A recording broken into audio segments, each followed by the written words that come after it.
Growing up in Lansing, Illinois, I learned the harsh realities of survival. My father's misuse shaped my resilience, and my mother's silence taught me self-reliance.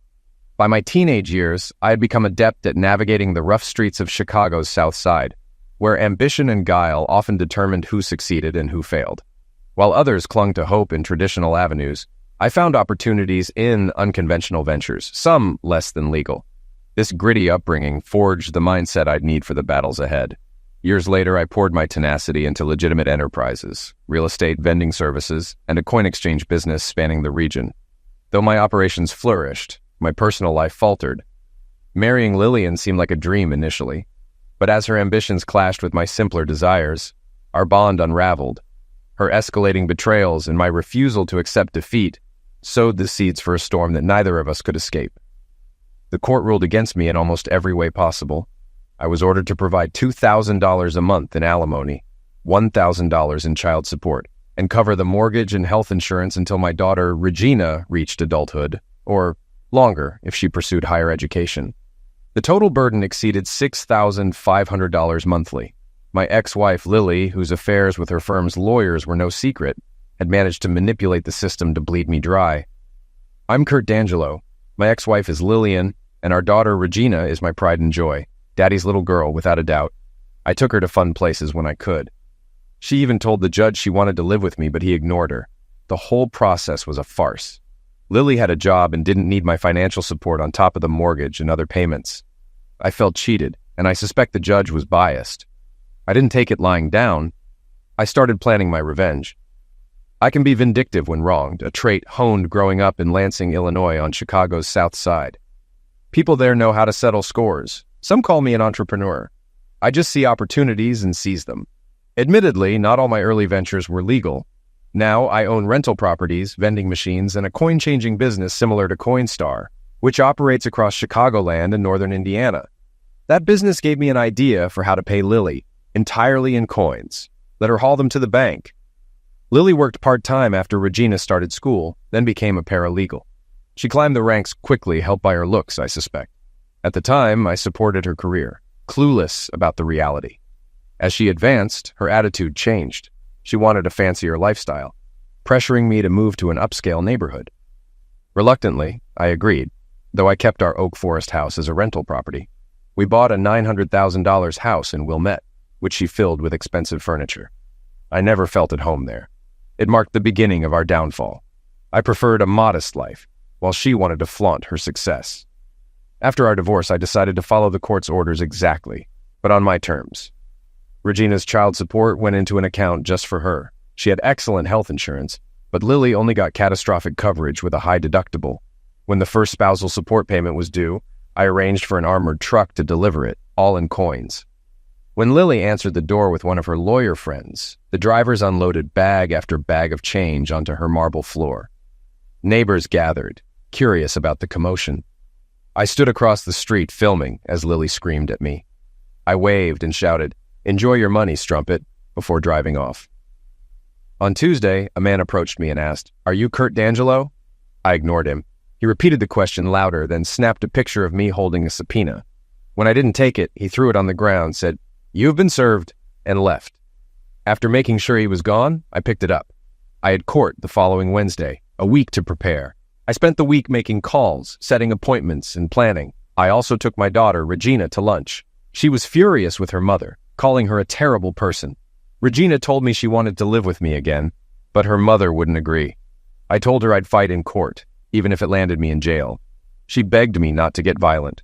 I reassured her, explaining I'd set up a trust for her, with her uncle as trustee, ensuring her needs were met, none of it going to her mother. "She doesn't deserve anything," Regina said, showing her growing maturity. On court day, Regina, my lawyer, and I waited for our case to be called. Lily arrived with her lawyer, sneering at me. "You better stick to the rules." I simply replied, "Wait and see." When the judge called my name, Regina stood first, declaring she wanted to live with me, not her mother. The judge reprimanded her for her tone and dismissed her claim, citing a psychiatrist's report alleging inappropriate behavior on my part. I was stunned. Lily had weaponized an old report from Regina's therapy sessions to frame me as a carnivore. My lawyer objected, stating no charges were ever filed. The judge shut him down, refusing to reconsider. Lily's attorney then requested I be held in contempt, claiming child support wasn't paid. My lawyer countered, explaining the money had gone directly to Regina for her needs, verified by canceled checks. Regina nodded, backing up the claim. Frustrated, Lily's lawyer shifted tactics, complaining about spousal payments in coins, calling it an intolerable hardship. The judge agreed, saying payments should be made by check. My lawyer quickly challenged this, asking if the Chicago Police Department, part of the legal system, could insist on cash or card for fines. The judge hesitated. If they can refuse checks, why can't my client pay in legal tender? My lawyer pressed. Embarrassed and defensive, the judge retorted, "This is my court and what I say goes." His bias was clear, but I could see Lily and her lawyer scrambling. This wasn't over.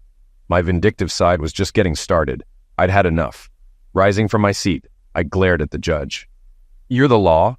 Or just here to please my wife's law firm? Was she a strumpet for you too?" The judge's face turned red as he exploded.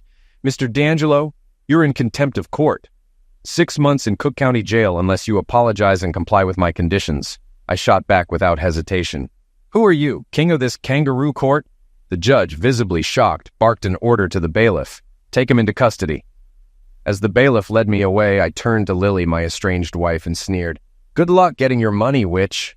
Her expression was a mix of fury and confusion. She had no idea how much her life was about to change. Once at the jail, I was processed, strip-searched, fingerprinted, and escorted to a cell. 2 guards tried to intimidate me, asking why I disrespected the judge, but I wasn't fazed. At 6'4" and 255 pounds, years of hard labor had kept me strong, and my time in juvie had long ago stripped me of fear. The next day, in the yard, I kept to myself, watching everything from the shadows. During the evening meal, as I stood eating against the wall, a familiar voice called out, "Tex!" I turned, spotting Ringer, an old friend from my delinquent youth. We embraced, drawing curious glances from the other inmates. "What are you doing here?" he asked, his voice low but amused. "Told a judge he's an a-hole," I said flatly. Ringer chuckled. "How long they give you?" 6 months, unless I apologize, which isn't happening. We found a quiet spot to catch up. Ringer knew me too well, especially my penchant for revenge. I told him about Lily, her lawyer friends, and the judge who thought he could crush me. "They'll regret crossing me," I vowed. Ringer gave a knowing nod. "You always had a plan, Tex. Need help?" "Maybe," I replied. "But for now, just having you here is enough." Ringer grinned. "Well, you know I've got your back." For the first time since this mess began, I felt a sliver of control return. That night in my bunk, I reflected. My rough childhood shaped me. My dad was an abusive drunk, and my mom never stood up for me. I escaped to the streets, finding others like me. We weren't a gang, just kids trying to survive. We committed petty crimes and stole cars, which eventually got me locked up. Oddly, that experience turned my life around. It forced me to rethink my choices and build a plan for the future. Now, I had to plan again, but this time, for payback. By age 20, I had saved enough to buy a foreclosed house in my neighborhood, the first of many I renovated and rented out. At 22, I was at a club trying my luck when I met Lily. I barely remember the place. It's since been replaced by condos. That night, I thought I struck gold. Lily had just moved to Chicago from Seymour, Indiana, a small town famous for being John Mellencamp's hometown. Her small-town charm and fresh outlook on life intrigued me. We hit it off, opposites attracting. A year later, we married. The following year, Regina was born, named after Lily's mother. I bought a house in Oak Forest intending to rent it out, but Lily loved it and insisted we make it our home. Over the next decade, we renovated it together, raised our daughter, and hosted neighborhood barbecues. It felt like the perfect life, the American dream. Things changed when Lily got a job at a law firm. She outgrew our simple life, craving expensive clothes, jewelry, and fancy dinners with her colleagues instead of neighborhood get-togethers. She also began looking down on the south side of Chicago, where we lived. Her growing arrogance led to frequent arguments. Eventually, she pressured me to move to the north side. 3 years ago, we made the move, partly for the better schools. But Regina hated it. Her new classmates' snobbery made her miserable. She wanted to go back, and so did I, but Lily refused to listen. She was exactly where she wanted to be. Our marriage began unraveling one evening when she called, claiming she was attending a dance with colleagues. Suspicious, I tracked her phone and went to check. Hidden in the shadows, I watched her dancing provocatively with a group of men. Around 9:15, I overheard two guys in the restroom boasting about their encounters with Lily, including quick trysts in cars and plans for proper fun later that night. When I returned, I saw her making out on the dance floor with one of the men. At 9:30, she texted me, claiming she was too drunk to take the L and would stay with Paula, a colleague. Then she sent another message saying, "I'm sorry." She would be sorry. I followed her as she left the club, hand in hand with a younger lawyer. They didn't notice me as they climbed into his Lexus, kissing and groping. My anger subsided as I started planning my next move. I followed them to his building, noting every detail. It was time for payback. When I arrived, I found Regina waiting anxiously.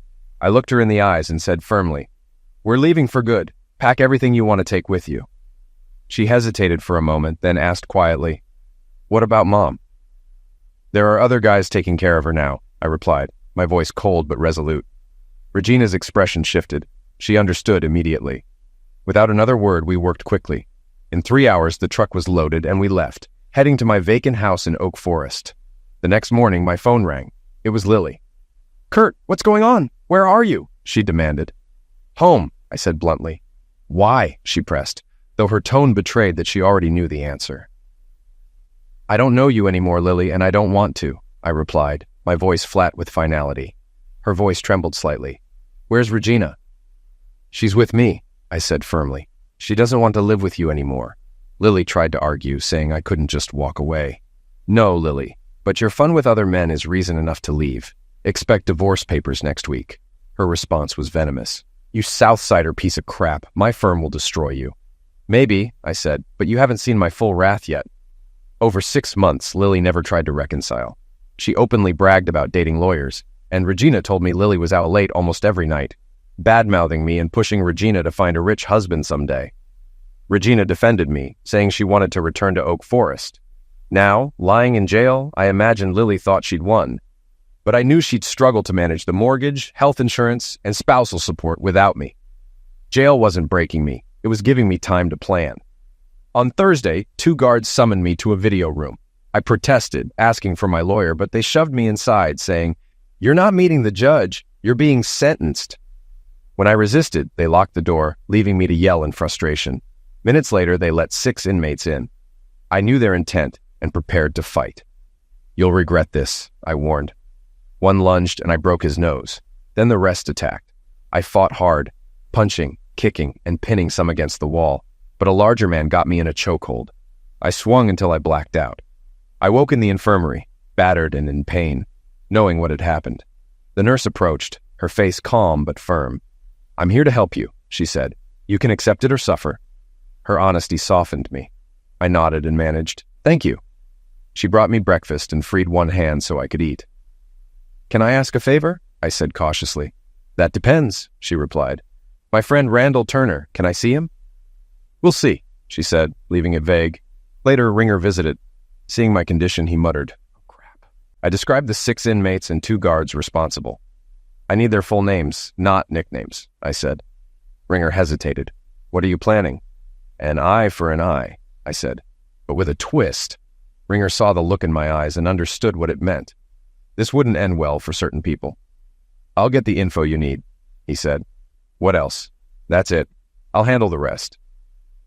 The next day, Ringer handed me the list he'd promised. "What are you going to do with it?" he asked, curiosity and concern in his voice.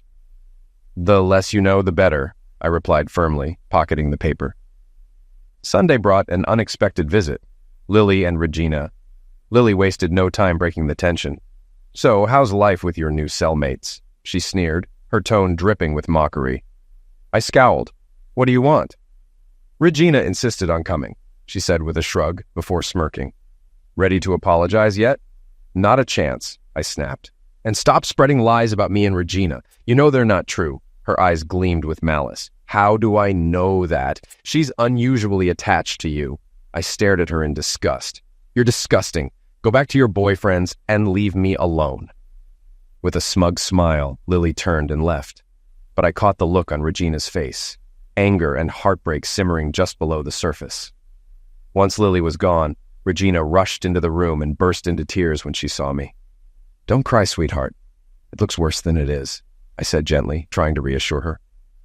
"I hate Mom for this," she sobbed. "For lying, for making me live with her. She's horrible." "I know," I said softly, pulling her into a hug. Wiping her eyes, she straightened up. "Don't call me Regina anymore. I'm Gina now. I don't want anything to do with her or her family." I looked at her, proud of her defiance. "Gina, you're just like me," I said with a small smile. "We'll show them." We sat and talked for a while, the weight of the visit slowly lifting. Then I leaned closer and asked, "Can you do something for me?" She nodded without hesitation. "Anything, Dad."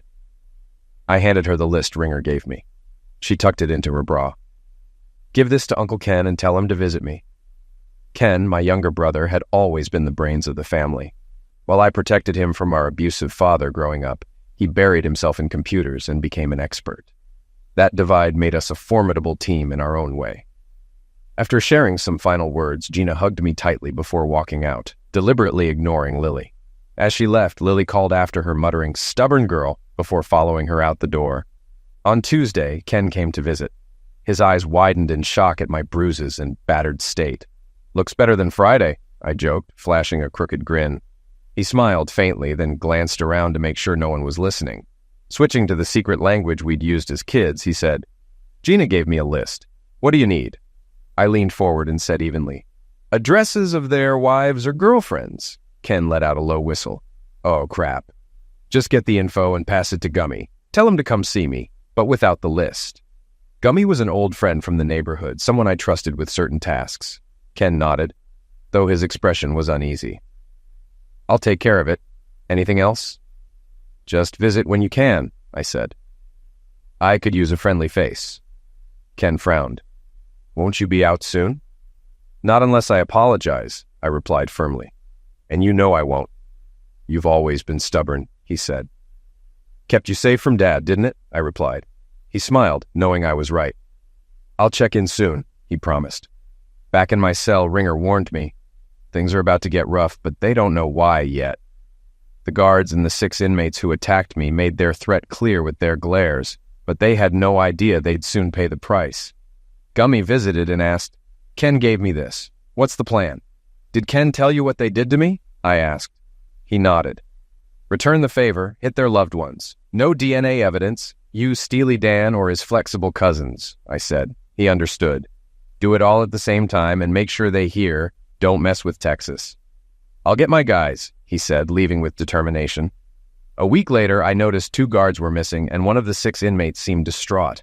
I suspected the plan had been executed. Soon, prisoners began calling me Tex, and the 6's angry stares confirmed it. When one of them confronted me, Ringer's group surrounded us for protection. "You're a piece of crap," the inmate spat. "My girlfriend dumped me. She said she didn't want to risk getting hurt and mentioned, 'Don't mess with Texas.'" Smirking, I replied, "Sounds like solid advice. Now your women know what it feels like. You hurt me. I hurt those you care about. Next time, it'll be your mother's." His face fell and he retreated to his group. Later, 2 guards confronted me, threatening to make my life miserable.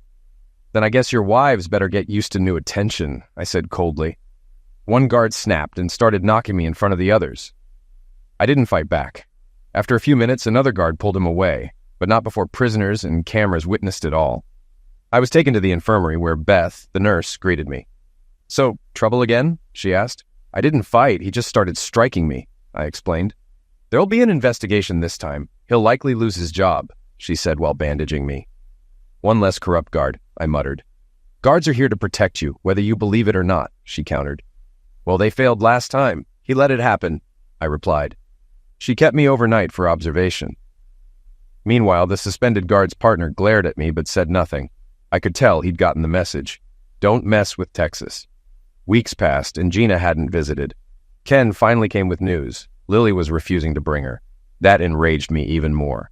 My ex-wife was now keeping my daughter from me, and I was determined to fight back harder. At the end of the month, Lily came to visit, dragging Gina along. Gina had refused to get out of the car until Lily relented. When Lily finally entered the room, she was already fuming. "Your daughter is impossible. She barely speaks to me and is just as stubborn as you," she snapped. "You said that last time," I replied evenly. "Why not ask the judge to give her to me? I'd gladly take her." "You're not getting her," Lily shot back. "She needs a good education to succeed." Oak Forest is a good school, and she loved it there, I countered. Wilmette's better. She's meeting people who can help her future, Lily insisted. Our daughter will create her own future without riding anyone's coattails, I said firmly. Lily's tone turned sharper. You're so stubborn you can't see the benefits, I sighed, tired of the same argument. Lily, we've had this conversation too many times. You're not changing my mind, and I'm not changing yours, so why are you here? I know it's not to bring Gina to me. Her name is Regina, not Gina, Lily corrected coldly. That's not what she wants to be called, I replied. Don't you want her to think for herself? You mean be stubborn, Lily retorted. No, I said pointedly. Independent. Strong enough to make her own decisions, not just follow someone with money or power. Lily smirked, recognizing the jab. Then, cutting to the point, she said, I need spousal support. I have bills to pay. You'll have to figure that out yourself. No paycheck for me means no payments, I said calmly. What? I can't cover the bills with my income, she exclaimed. Well, maybe you should have thought of that before dragging me to court, I replied. You made things worse paying me in coins, she snapped. And now you're getting nothing because I'm in jail, I said matter-of-factly. You have to pay, she yelled. No, I don't. What can they do? Jail me again? I'm already here. What about the bills? She whined. Ask one of your lawyer friends to cover them. You deserve it, I said icily. That sent her storming out. A moment later, Gina walked in, and I felt a wave of relief. You really pissed her off, Gina said with a grin. She expects me to pay support from jail. Good luck with that, I replied. How are you doing, Dad? She asked. I'm fine. How about you? Still not talking to your mom? Only when I have to, Gina admitted. When are you getting out? I'm not apologizing to that judge unless he gives you back to me. That's not happening, so I'll be here for 6 months. Gina nodded sadly. Next month's my birthday. I'd love to celebrate with you, but don't go against your principles. We'll celebrate when you're out. Her words tore at me, but then she added something that caught me off guard. If a man has no principles, he has nothing. As Lincoln said, important principles can and should be unbending. Where did you hear that? I asked. My school counselor, Dr. Hodges. He's been great. Some teachers noticed my grades slipping and suggested I talk to him. It's helped with Mom, too, even if I still don't talk to her much. Wilmette's wealth showed in things like this. In a district like hers, even the school counselors had doctorates in psychology. Well, I said, your mom seems upset with you, too. Yeah, she's getting on my nerves. I just ignore her. I think it makes things worse, but I don't care. In a couple of months, she'll have to start finding a new place to live, I said. The bank won't let the jumbo loans sit unpaid for long. Her mansion will probably be foreclosed on within 3 months. But Dad, if the house is foreclosed on, won't that hurt your reputation? Gina asked, her brow furrowing. Honey, when you pay for most things in cash, you don't worry about credit. That dumb mansion was the only thing I ever took a loan for. Really? Wow, Dad. Even with all your leases and businesses, you've never taken out a loan? I use money from one to buy the next, I explained. Gina smiled warmly. Daddy, I've always respected you, but now I respect you even more. Thank you, dear, I said, smiling back. You always know how to cheer me up. Spending time with my daughter was wonderful. I really wanted to see her more often. Missing her birthday would be tough for both of us, but I knew she'd be okay. She's a strong kid. The next week, I learned the security guard who touched me had been fired. It was hard to argue with video evidence showing I didn't even defend myself. A few days later, the other guard quit. I'm not sure if he was transferred or not, but at least he was gone. Several inmates thanked me for getting rid of the bad guard. I think I earned some respect. More people started calling me Tex, and I didn't have much trouble after that. The Sixes were still angry with me. I heard one of their wives filed for divorce, and 3 others were dumped by their girlfriends. Maybe even stupid people can learn. With the threat of more retaliation and my increased standing among the inmates, they realized it was better to leave me alone. A couple of weeks later, I got a subpoena to meet the judge via video. When the guard came to get me, I told him I wouldn't meet without my lawyer. But the judge is waiting, he said. I don't care. I want my lawyer. Reschedule it. My schedule's open. The guard hesitated, then walked off. 3 days later, they informed me the meeting was set for the following week. I requested 30 minutes with my lawyer beforehand, and they agreed. When we met, my lawyer said he hadn't been given any details about the meeting, which he found strange. I guess we'll figure it out as we go. When the judge appeared on the video, it was clear he wasn't happy about the delay. I didn't care. To me, He was just another egotistical idiot who thought he was better than everyone because he wore a robe. My lawyer spoke first. "Your Honor, may I ask what this is about?" "We weren't given any information, just told to be here," the judge replied. "Your client didn't need you. I just wanted to see if he was willing to apologize to the court for his outburst." My lawyer glanced at me, and I motioned for him to lean closer. I whispered my response. "Your Honor," my lawyer said, "he's not willing to apologize and believes you owe him an apology. He also requests primary custody of the child." The judge looked stunned. "Why would I ask him to apologize?" "Of course he wouldn't do that. My custody decision stands, and I have no apology to make." "Then we're wasting time," my lawyer replied. "If my client changes his mind, we'll let the court know. Good day, sir." The judge stopped him. "One more thing." I braced myself, thinking, here comes the real reason for this meeting. "Your client isn't honoring the divorce decree," the judge said. "When does he plan to make the spousal support and mortgage payments?" My lawyer turned to me, and I whispered my reply. "Your Honor," my lawyer said, "he doesn't intend to make any payments while incarcerated." "But the house will be foreclosed on," the judge said. I responded bluntly, "It's not my house. Maybe my wife's mansion, but not mine." "I never wanted it," the judge warned. "It will destroy your credit and cost you all your equity." "A small price to see my favorite ex-wife walking the streets where she belongs," I replied with a smirk. The judge's face hardened as I added, "Maybe her buddies can cover the payments. I'm sure they can pool their resources." I knew my words would enrage him, but I couldn't resist implying the judge and my wife had a personal connection. It worked. "You worthless Southside scum!" the judge spat. "Who do you think you're talking to?" Calmly, I interrupted. "I think I'm talking to the man who enjoyed my wife's company. If I'm wrong, I apologize. I just don't see why anyone uninvolved would care so much." Standing, I headed for the door. As the guard prepared to escort me back to my cell, I heard the judge shout, "Counselor, your client just earned 2 more months in jail. If he keeps disrespecting me, I'll make his life a living hell." I smiled, noticing the guard's shocked expression. He couldn't believe what I'd just done. Back in my cell, the realization hit me. My wife had been discussing the mortgage with her friends, and somehow that information had reached the judge. What a mess. But their time would come soon enough. The following Sunday, Lily couldn't resist visiting me in jail. Thankfully, Gina insisted on tagging along. "I heard you pissed off the judge again and got 2 more months in jail. When are you going to learn you can't fight the system, Lily?" she said. "Why don't you just talk to me anymore? All you're doing is trying to act out against the North Side." "I don't need that. All I care about is Gina visiting me regularly." She practically screamed, "It's Regina!"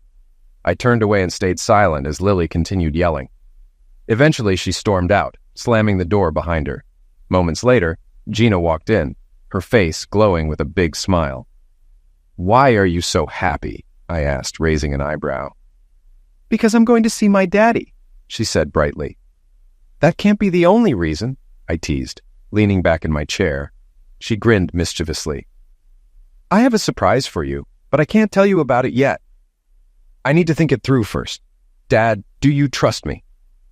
"With my life," I replied without hesitation. Her grin widened as she pulled a folded piece of paper from her pocket and held it out to me. "Then, will you sign this without reading it first?" I looked at her cautiously. "What are you up to, Gina?" "You'll find out soon enough," she said, her tone playful. "I thought you trusted me." Smiling at her confidence, I signed the paper as she carefully folded it to reveal only the signature line. "There," I said, "but you owe me an explanation later." She tucked the paper away and shifted the conversation. "Mom said you did something to get 2 more months added to your sentence. Is it true?" "Yes," I admitted. "And I'm sorry, darling." "What did you do?" she pressed. I confronted the judge again. Gina smirked. "Well, whatever it was, he probably deserved it." We chatted for a while about school and her mom. She kept mentioning her school counselor, Dr. Alex Hodges, and speculating about what was going on. I tried steering the conversation back to her plans for the paper I'd signed, but she shook her head. "It's a surprise," she insisted. Before long, I shifted the subject again. "I'm sorry I won't be there for your 16th birthday," I said softly. "But the next time you visit, I'll have a present for you." Her eyes lit up. "What is it?" "It's a surprise," I said with a grin. "I guess we're both keeping secrets." As she stood to leave, I asked, "Can you do me a favor and ask Greg to visit me? I need to talk to him about something important." Of course, Daddy, she said warmly before heading out. Greg had been my trusted point man for handling business matters before I went to jail. I'd left him with a few critical cases to manage, and now I had another task for him, a surprise birthday party for Gina. Later that week, Greg arrived for a visit. He gave me an update on everything I'd assigned him, and it was clear he'd been managing things well. Once we'd finished the usual business, I brought up my new request. I want to throw Gina a surprise birthday party, I said. Greg looked at me skeptically. Are you sure? He asked. Absolutely, I replied. It's perfect for her. He nodded slowly. All right, I'll make it happen. All right, I'll talk to our lawyer, he said. Also, I'll visit Ken and give him what you prepared. He'll know what to do. If he has questions, he can come to me. If not, I'll send him to Gummy. Sounds good, I replied, grinning. Gummy knew how my mind worked and would handle things while I stayed guilt-free in jail. By the end of the month, my reputation among the inmates had soared. Word had spread fast, likely thanks to a guard sharing the story of how I stood up to the judge. In jail, news traveled as quickly as it did in any organization, and soon everyone was calling me Tex. Toward the end of the month, I had another visitor. Walking into the visitation room, I stopped short when I saw Lily. Annoyed, I turned to leave, but her voice stopped me. Kurt, please wait, I need to talk to you, she said, her tone unusually earnest. I sighed and replied coldly, I have nothing to say to you, Lily. She ignored my protest and pressed on. We're going to lose the house. You have to give me money to stop the foreclosure. I stared at her, unflinching. This is your house, Lily. I never wanted it. You nagged me until I gave in, and now it's nothing but a financial sinkhole. It means nothing to me. There's no equity left in this market anyway. Let the bank take it. Her voice cracked. Kurt, you can't do this. You have to help me. I folded my arms. Ask your friends for help. I'm sure they have plenty of money. Then you can fully embrace the role you've chosen. Tears filled her eyes. Why are you doing this to me? She cried. I didn't hold back. Why did you lie to the judge and accuse me of maltreating our daughter? Her face went pale, and for a moment she was completely still. Then as the weight of her actions hit her, tears streamed down her cheeks. Without another word, I turned and walked out, a sense of relief washing over me. As the guard escorted me back to my cell, he got a call on his radio. Take him back to visitation, came the instruction. Expecting to find Lily still crying, I was surprised when I walked in and saw Gina instead. Gina, I said, startled. Your mom didn't mention bringing you. She didn't bring me, Gina said with a shrug. I wouldn't let her come here without me. I smiled, grateful to see her. I'm sorry I missed your birthday, I said, but I have a gift for you. Dad, she said, her voice soft. I knew you'd miss it, and I don't care. I love you anyway. You don't have to get me anything. I smiled, pride swelling in my chest. What an amazing daughter I have, I thought. I don't have the gift here, I said, and it's not immediate, but I can tell you what it is. Gina, the house in Oak Forest is yours. It'll go into a trust for you when you turn 18. Her eyes widened with excitement. When I get out of here, she asked eagerly, can I stay there? Of course, I replied with a grin. I'll even pay the rent. Her face lit up and a huge smile spread across her face. Daddy, oh my God, she exclaimed. You just removed a huge obstacle for my surprise. I still can't tell you what it is, but you'll understand when I do. I love you so much. I love you too, honey, I said, my heart full as I watched her smile. I couldn't stop wondering what Gina's surprise could be. It had to involve our home, not the mansion, but our real home. We both smiled as we kept talking. She brought up Alex, her counselor, again. Was it possible she had a crush on him? I hoped he was professional and had no improper intentions toward her. I'd have to meet this Alex guy as soon as I got out of here. As I was escorted back to my cell, a huge grin spread across my face, partly from the verbal showdown with Lily, and partly from my uplifting talk with Gina. The other inmates were puzzled, as smiles in prison often meant someone had been hurt. One day, Gummy came to visit me. Everything was set. We had video evidence of my wife, some paralegals from her firm, some of them married, and courtesans, all being entertained by various lawyers at her firm, rising Democratic politicians, and a certain judge I knew well. They bragged about being untouchable and doing whatever they pleased. People often underestimate janitors. They come and go unnoticed. Offering free rent for a year was enough to convince one of them to install hidden cameras in the offices and conference rooms. I knew we'd gather enough dirt to upend some lives. My brother, acting anonymously, would post the videos online with the slogan, "Don't mess with Texas." They'd send them to key websites and every major news outlet and tabloid in the state, The media frenzy would turn these people's lives upside down as politicians and lawyers scrambled to contain the fallout. I smiled and told Gummy, "In a week, let the others know what to do next." "I will," he said. Walking back to my cell, I was grinning ear to ear. Ringer saw me and knew I had spoken to Gummy. "Holy crap," he muttered. I just nodded, my grin widening. When the tapes were released, I lay on my bunk, listening to the murmurs spreading through the prison. Somehow the news had even reached this grim corner of the world. I heard inmates start to say, "Don't mess with Texas." Not long after, one of the Sixes, the gang I had tangled with, entered my cell. He was a huge guy and seemed uneasy. "You're a bad fool," he admitted. "I'm sorry for what I did to you." Calmly, I replied, "I warned you all not to mess with me. Now more people regret crossing me. I respond to kindness with kindness and violence with violence. I hope you'll accept my apology." "Sure," he said. "But remember, just because you're big doesn't mean you can't hurt yourself." He nodded and walked out. 3 days later, I was summoned before the judge again. My lawyer had already been contacted and was on his way. We sat in the video room waiting for the connection. "Wonder what this is about," my lawyer said with a sly smile.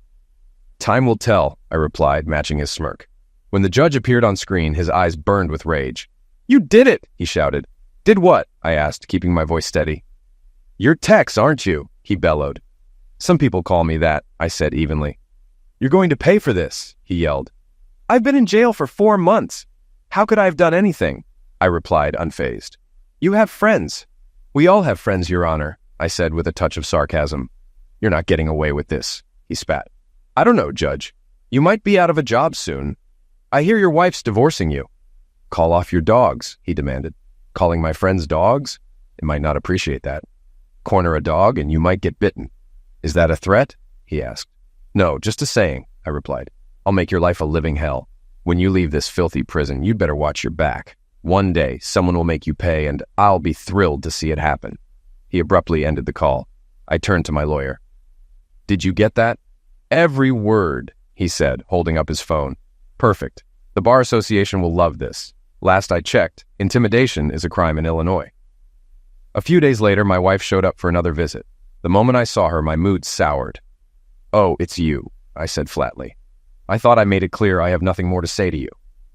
"You fool!" she yelled, her voice trembling with fury. "What now?" I asked calmly. "You got me fired. My picture is all over the news and the internet. How could you do this to me?" she whined.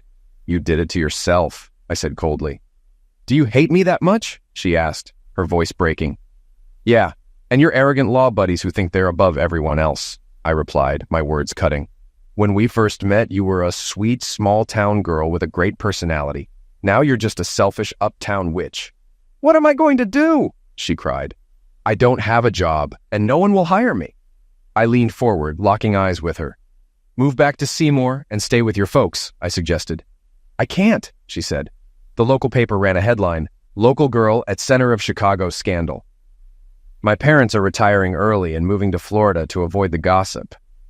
"Well, Florida sounds like the perfect place for you," I replied coldly. "Farther away from me." "They don't want me there. They barely even talk to me anymore." "Wow," I said, my voice heavy with mock surprise. "Your parents barely talk to you. Your daughter barely talks to you. Maybe the problem is you." She looked devastated but didn't reply. I continued, "I think you should move and start over, but don't even think about taking Gina with you. As soon as I'm out of here, I'll petition for primary custody. With your reputation, I'm pretty sure the court will rethink who's the better influence for a teenage girl." "You can't do that," she said desperately. "She's all I have left. Lily, I don't care. You did this to yourself. We had a good life, but then you decided to have fun with everyone." I paused, smirking. "Here's an idea. You could work as a strumpet for one of your lawyer buddies. I bet there's still a market for a nearly 40-year-old. She stared at me, tears streaming down her face, then broke down completely, resting her forehead on the table as she sobbed. "Sucks to be you," I said without a shred of sympathy. "Did you bring Gina?" She practically exploded. "It's Regina! And no, she's busy with that doctor friend of hers." "Well," I said, standing up, "then I've got nothing more to say to you. Don't bother coming back unless you bring Gina." I turned and walked away, leaving her sobbing at the table. For the first time, I didn't feel any satisfaction. Seeing her so broken left me strangely hollow. The next day, I saw the night report. A fire had gutted the top floor of a 5-story office building downtown.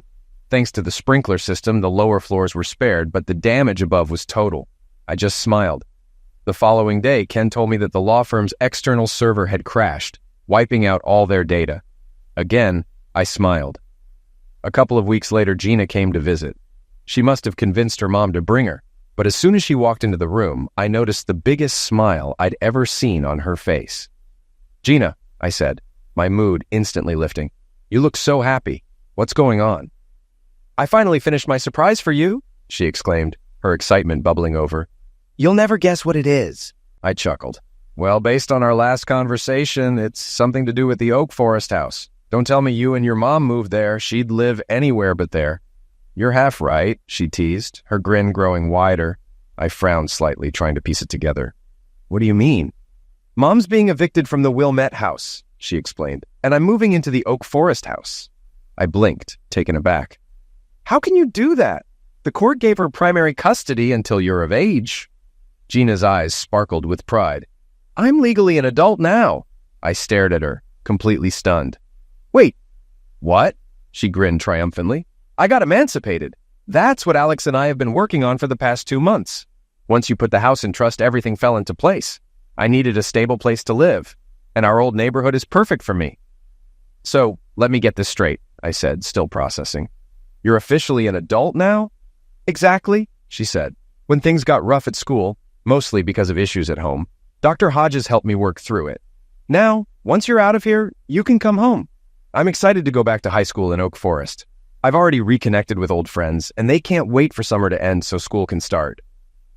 "I heard you've been spending time with a counselor. I'd like to meet this Alex guy," I said, still suspicious of why he was so involved with her. "You're in luck," Gina said. "Alex brought me here today." My concern deepened. He was driving her around Chicago. I needed to tread carefully. I didn't want to upset Gina, but I also needed to make it clear to Alex that there were boundaries he shouldn't cross. When Gina returned, I was surprised. Instead of a man, a stunning woman with raven hair followed her in. She smiled warmly and asked, "How are you doing?" I studied her closely and said, "Freddie?" She smiled knowingly. I haven't heard that name in 20 years. Freddie, now Alexandria, was from my old neighborhood. She wasn't part of my gang, but we went to school together. Gina looked between us, clearly confused. "Daddy, how do you know Dr. Hodges?" Freddie, or Alex, answered, "We grew up in the same neighborhood, but he barely noticed me." Turning to Gina, I explained, "She was a couple of years behind me in school, and we didn't really hang out." "And you were a juvenile delinquent," she added with a smirk. "Looks like some things never change. You're in your 40s now, and you're still behind bars." My face flushed. "I've never been good at keeping my mouth shut." "Clearly," she teased. "I hear people call you Tex now, don't they?" "Why do you call him that?" Gina asked. "That was his nickname as a teenager," Alex explained. "He always got even when someone crossed him. Your mom did something terrible to him, and judging by the news about the law firm, I'm betting Tex had a hand in that." "I plead guilty," I said with a sly smile. Before we went further, Alex addressed me. "I hope you're okay with me spending time with Regina." "It's Gina," she corrected. "Right, Gina," Alex said. Then turning back to me, she continued. "When I started working with Gina about 9 months ago, she was deeply upset about everything happening in her life. I wondered if she was related to you and Ken, since D'Angelo isn't a common last name. When I found out her dad's name was Kurt, I still wasn't sure, until she mentioned you were in prison. Then I knew it had to be you. I felt awful, but I figured you must have turned things around since you had a house in Wilmette." "It's just a house. It was never home," I said flatly. Gina chimed in. "Our real home is in Oak Forest. South Side, but a much better area than where we grew up," Alex added. "Yeah," I said, feeling a twinge of regret.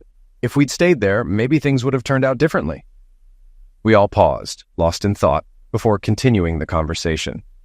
I pulled Freddie aside and said, "I really appreciate you taking time away from your family to help Gina. Thank you for guiding her through emancipation. It's made such a difference." "It's no problem, Tex. She's like family to me. I've grown really attached to her." "Thanks again. When I get out of here, we'll all go out to dinner," I said. "I'll hold you to that if you ever get out," she replied with a smile. The next 2 weeks passed uneventfully, just the usual grind of prison life. Gina and Freddie continued visiting me every Sunday, and I felt a sense of relief knowing Freddie was looking out for Gina. During one visit, Gina told me Alex had been helping her decorate the house, buying new furniture and decorations. Curious, I asked, "Where's the money coming from?" "From Uncle Ken, of course," she replied. "I've got money set aside for what I need." "Right," I said, nodding. I just wanted to make sure Freddie wasn't paying for anything. She's done so much for us already, but this is something I needed to handle. "Don't worry, Dad," Gina reassured me. "It's all taken care of."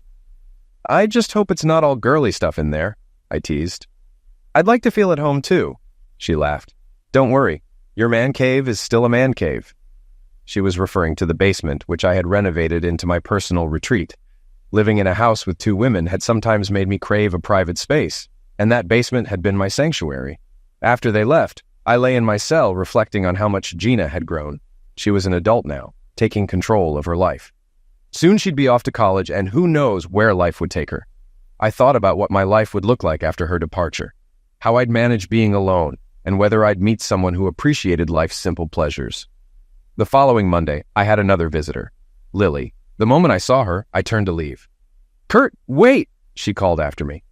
"We need to talk." Reluctantly, I stopped and turned back. "What now?" I thought, bracing myself. "Do you know what our daughter did?" she asked, her tone accusatory. "What are you talking about, Lily?" I said warily. "She got emancipation," Lily exclaimed. "She doesn't have to live with us anymore. She's already moved out, and I don't know where she is." "Oh, that," I said, shrugging nonchalantly. "So you knew," she said, narrowing her eyes. "Did you encourage her to do it?" "No," I replied. "She did it herself, with help from her school counselor." "Is she staying with the counselor?" Lily pressed. "No, she's back home on the south side." "What about school?" Lily demanded, her voice rising in frustration. "She'll return to Oak Forest in the fall," I said calmly. "She hated that school in Wilmette, Lily. They treated her like an outsider. A kid from the projects, as they called it. She never fit in with high society. You took her away from a school she loved, where she had good friends, and placed her in an environment that hurt her self-esteem and gave her an inferiority complex. You caused more damage than good." "I just wanted her to get a good education," Lily said defensively. "Children learn more from their parents' example than they do in school," I countered. "We were her first teachers about life. What lesson do you think your example has taught her?" Lily hesitated before saying quietly, "I hope it shows her what not to do. Our job as parents is to raise responsible, law-abiding adults. I hope we've done that, and that she'll forgive our mistakes, especially our failed marriage." "It wasn't all bad," Lily said softly. "No, but it ended that way. Lily, I hope you find what you're looking for." Clearly, I wasn't it. She looked at me, sadness and regret etched on her face. I stood, walked away from the table, and left. For a moment, I felt sorry for her again. The day of my release finally arrived, and this time, I was summoned to an actual courtroom. Gina, Freddie, and Lily were present. As I waited, I noticed it was a different judge. I wondered if the previous one had lost his position. The new judge reviewed my case before addressing me. "Mr. D'Angelo, what do you have to say for yourself?" I replied. "I've served my original 6 months plus 2 more. "You could have apologized and walked free," he said. "I didn't believe the other judge deserved an apology, so I served my time," I stated. "You are a stubborn man," he remarked. "I prefer strong-willed. It served me well in business and life," I responded. The judge continued. "The divorce agreement remains in effect. You must compensate for the months you didn't pay." My attorney intervened. "Your Honor, my client is prepared to pay $20,000 today, which covers his obligations and closes all financial ties with his ex-wife." Lily immediately protested. "What? He owes me more and must keep paying until Regina turns 18. The judge silenced her. "Miss, I will handle this. Counselor, explain your calculations." My lawyer explained. My client covered the down payment for spousal support, mortgage, and insurance. He continued to pay for his daughter's insurance and needs throughout his incarceration, but could not pay spousal support or the mortgage due to lack of income. With the foreclosure on the house and the child's recent emancipation, spousal obligations ceased 3 months ago. The final amount owed is $19,782, which he will round up to $20,000. The judge reviewed the documentation and nodded. "If these figures are accurate, I'll accept the payment." The judge addressed us both. You share a daughter, now legally an adult but still a teenager with needs. She deserves a stable, respectful environment. Can I count on you to remain civil? He looked at me first. Mr. D'Angelo? Yes, Your Honor, I replied. Then to Lily. Mrs. D'Angelo? Yes, Your Honor, she said. Finally, to our daughter. And you, Regina? It's Gina, Your Honor. Yes, she corrected. The judge concluded, if the evidence holds, this case will be closed. Mr. D'Angelo, you're free to go. Thank you, Your Honor, my attorney said. As we headed out, Gina ran to hug me tightly. Freddie smiled warmly, but across the room, Lily approached, visibly bitter. $20,000? That's all I get? She spat. Why did you choose them over me? They can help you, but what about me? Remembering the judge's plea for civility, I kept calm. Let's stay respectful for Gina's sake. It's Regina, Lily hissed.